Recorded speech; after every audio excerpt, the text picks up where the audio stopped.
Number 1। কিছুদিন আগেই আমি রাইনস্টোন পারচেজ করেছি, আর রাইনস্টোন দিয়েই আজকে আমি ইয়ারিংসগুলো বানাবো।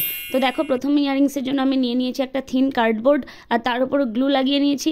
গ্লুয়ের ওপরে আমি অ্যাটাচ করে দিয়েছি একটা রাউন্ড শেপড মিরর বিড, আর তারপর আমি তার চারপাশ থেকে রাইনস্টোনগুলোকে রাউন্ড রাউন্ড করে দিয়েছি, আর এটা আমি দুবার রিপিট করেছি। এরপর ব্যাক সাইডে হুক অ্যাটাচ করে দেওয়ার পরেই আমাদের ইয়ারিংস আর রেডি। ইয়ারিংসটা কেমন হয়েছে কমেন্ট করে জানাও, আর চ্যানেলে নতুন হলে সাবস্ক্রাইব। নাম্বার 2। এখানে আমি বানাচ্ছি একটা কোরিয়ান ইয়ারিংস, আর তার জন্য আমি আবারও ইউজ করছি রাইনস্টোন। দিদি ভাই সব রাইনস্টোন সেভ করে দিও না, আমার জন্য কিছু বানিয়ে দিতে হবে তো। এগেইন আমি এখানে থিন কার্ডবোর্ড নিয়েছি, আর তার উপর আমি রাইনস্টোন চেন অ্যাটাচ করে দিচ্ছি with the help of glue.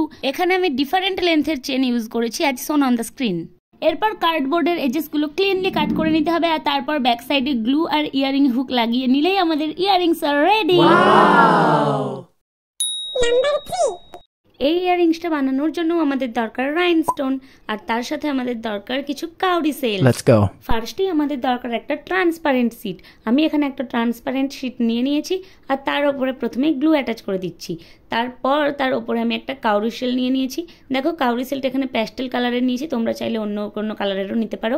Rhinestone চেনটাকে আমি অ্যাটাচ করে দিচ্ছি অ্যারাউন্ড দ্য কাউরি সেল, আর তারপর ব্যাক সাইডে আমি গ্লুয়ের সাহায্যে একটা ইয়ারিং হুক অ্যাটাচ করে দিচ্ছি, and our beautiful earrings are ready.